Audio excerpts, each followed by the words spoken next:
Jaya TV நேயர்களுக்கு வணக்கம். நான் ஷப்தீனா. சுவையும் ஆரோக்கியம் நிறைந்த கம்பமா சமையல்ல இனி நம்ம பார்க்குற ரெசிபி பெப்பர் ரைஸ். இந்த மிளகு ரைஸ்ன்னு சொல்லும் போது பார்த்தீங்கன்னா நம்ம வீட்டில் எப்பவுமே இந்த கடுகு, உளுத்தம் பருப்பு, அப்புறம் கடலப்பருப்பு இதெல்லாம் போட்டு கொஞ்சம் முந்திரி போட்டு வறுத்து தான் யூஸ் பண்ணியிருப்போம். ஆனால் இந்த பெப்பர் ரைஸ் வந்து அந்த பக்கம் இல்லை, இது வேற. நார்மலாக வந்து நீங்கள் எண்ணெய் போட்டு தாளிச்சு பண்ணியிருப்பீங்க. ஆனால் இங்கே பார்த்தீங்கன்னா பட்டர், தக்காளி யூஸ் பண்ணுறோம். அந்த பட்டரும் அந்த தக்காளியும் வந்து இதில் நல்லா வதக்க அந்த டேஸ்ட் வந்து மாற ஆரம்பிக்கும். வாசத்துக்கு நம்ம என்ன பண்ணுறோம், இந்த பூண்டு போடுறோம். லாஸ்ட்டில் பெப்பரை போட்டு அப்படி லைட்டாக மேலே போட்டு டாஸ் பண்ணி எடுத்து சாப்பிட்டா ரொம்ப சூப்பராகும். ட்ரை பண்ணி பாருங்கள். இது வந்து சம்திங் டிஃப்ரெண்ட்டாக நாங்கள் பண்ணோம் அப்படி நினைக்கும் போது யாரை கேட்குறேன்னா டப்புன்னு பேனில் டாஸ் பண்ணி உடனே சுட சாப்பிட்றதுக்கு இது பெஸ்ட்டான ஒரு ரெசிபி. இது ரொம்ப நல்லாயிருக்கும். ட்ரை பண்ணி பாருங்கள். இப்போ இந்த ரெசிபிக்கு தேவையான பொருட்கள் என்னன்னு சொல்லி பார்த்துருங்க. பெப்பர் ரைஸ் தேவையான பொருட்கள்: வேக வச்ச சாதம் தேவையான அளவு, க்ரஷ்டு பெப்பர் 1 டீஸ்பூன், தக்காளி 1 நம்பர், கொத்தமல்லி தேவையான அளவு, இடித்த பூண்டு 10 பல்லு, பட்டர் 2 டேபிள் ஸ்பூன், உப்பு தேவையான அளவு. இப்போது இந்த ரெசிபிக்கு தேவையான பொருட்கள் நீங்கள் பார்த்துருப்பீங்க. இந்த ரெசிபி பார்த்தீங்கன்னா நீங்கள் வந்து என்னடா தக்காளியும் பெப்பரும் போட்டால் செட் ஆக மாட்டேன்னா சூப்பராக இருக்கும். இந்த தக்காளி வந்து அந்த புளிப்புத்தன்மை இருக்கும். அதோட இந்த பட்டரை போட்டு டாஸ் பண்ணும்போது குக் பண்ண ஒரு மைல்டான ஒரு டேஸ்ட் இருக்கும், ரிச்னஸ் கொடுக்கும். ட்ரை பண்ணி பாருங்கள். ஸோ வாங்க உள்ளே போகலாம், சமைக்க போகலாம். ஃபஸ்ட் நம்ம என்ன பண்ணுறோன்னா இந்த பட்டர் போடுறோம். இந்த பட்டர் வந்து ஒரு 2 டேபிள் ஸ்பூன் அளவுக்கு. இந்த பட்டர் கொஞ்சம் லைட்டாக மெல்ட் ஆகும் போதே பூண்டு போட்டணும். நான் நிறைய வாட்டி சொல்லியிருக்கேன், இருந்தாலும் அப்பப்போ அந்த ரெசிபிக்கு அந்த முக்கியமான விஷயத்தை சொன்னால் நல்லாயிருக்கும். இப்படி லைட்டாக மெல்ட் ஆகும் போதே நம்ம என்ன பண்ணுறோன்னா இந்த இடித்து வச்ச பூண்டு போடுறோம். இந்த பூண்டு வந்து வித் ஸ்கின்னோடு இடித்து போடுறேன். நீங்கள் வீட்டில் பண்ணும்போது இல்லை எனக்கு ஸ்கின் பிடிக்காது அப்படின்னு நினச்சிங்கன்னா அந்த டைமில் வந்து நீங்கள் என்ன பண்ணலாம், பொடிசாக கட் பண்ணி போட்டுடலாம். இப்போ இந்த கார்லிக் இந்த பட்டர் டுகெதராக நீங்கள் லைட்டாக சாத்தே பண்ணும்போது நல்லா வாசம் கொடுக்கும். இந்த பாருங்கள், இப்படி கம நல்லா வாசம் கொடுக்கும். லைட்டாக வதங்கி வர டைமில் நம்ம என்ன பண்ணுறோம், கட் பண்ணி வச்சுருக்க தக்காளி, நல்ல பழுத்த தக்காளி. நீங்கள் நாட்டு தக்காளி போட்டிங்கன்னா டேஸ்ட் மாற ஆரம்பிக்கும், ரொம்ப புளிப்பாக இருக்கும். நீங்கள் இந்த பெங்களூர் தக்காளி சொல்லுவாங்க, சில பேர் ஆப்பிள் தக்காளி சொல்லுவாங்க. இந்த கோயம்புத்தூர் சைட்லாம் வந்து பெங்களூர் தக்காளி வந்து ஆப்பிள் தக்காளி சொல்லுவாங்க.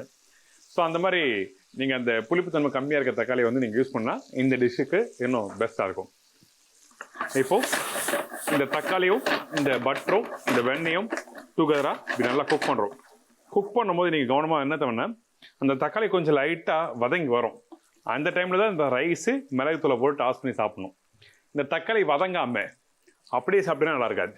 இன்னொன்று, தக்காளியை வந்து ஃபுல்லாக ஸ்மாஷ் பண்ணிவிட்டு ஒரு கொலன்னு ஆன பிறகு நீங்கள் சாப்பிட்டீங்கன்னா அது கண்டிப்பாக இன்னும் நல்லா இருக்காது. அதனால் இந்த தக்காளி வதங்குற பக்கம் தான் ரொம்ப முக்கியம். அதனால் இப்போ இந்த தக்காளி லைட்டாக வதங்கலாம்.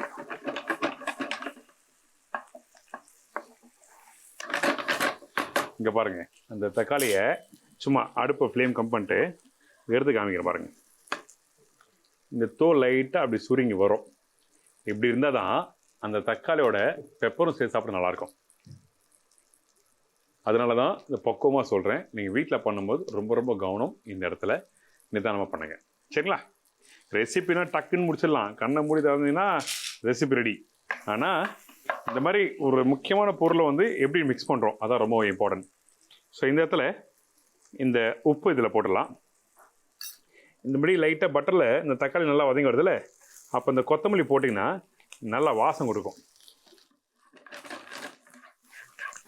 இதெல்லாம் அந்த வெஸ்டர்ன் ஸ்டைலில் பண்ணுற ப்ரிப்பரேஷனு ஒரு ஊருக்கு ஒரு சின்ன சேஞ்சஸ் இருக்கும். அதை வந்து எப்படி நம்ம சவுத் இந்தியன் ஸ்டைலில் மாற்றி கொடுத்தா நல்லாயிருக்கும், நம்ம ஈஸியாக அன்றாட யூஸ் பண்ணுற ஒரு பொருள் வச்சு பண்ணால் நல்லாயிருக்கும் சொல்லி ட்ரை பண்ணி பார்த்தோம். ஸோ அதான் இந்த ரெசிபி. இப்போ அடுப்போட ஃப்ளேம் கொஞ்சம் லைட்டாக கம்மி பண்ணிவிட்டு இப்போது ஃபைனலாக பெப்பர் போட சொல்கிறேன்.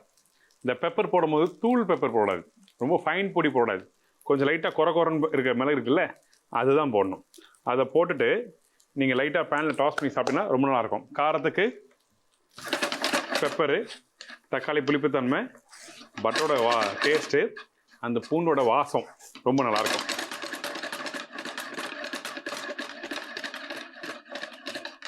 அவ்வளோதான். ரொம்ப நேரம் குக் பண்ணாதீங்க. அப்படி பேனில் போட்டு அப்படி பேனில் டாஸ் பண்ணிவிட்டு உடனே எடுத்து சர்வ் பண்ணணும். அப்படி நீங்கள் பண்ணிங்கன்னா உங்களுக்கு நல்லாயிருக்கும்.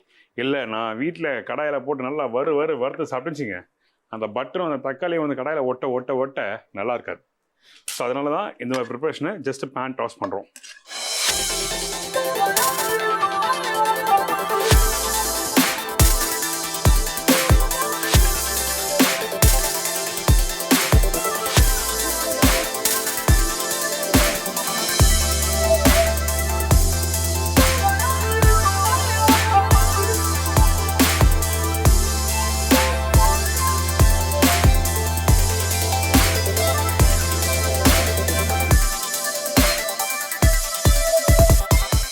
அவ்வளோதாங்க. ரொம்ப சிம்பிள், ரொம்ப ஈஸி.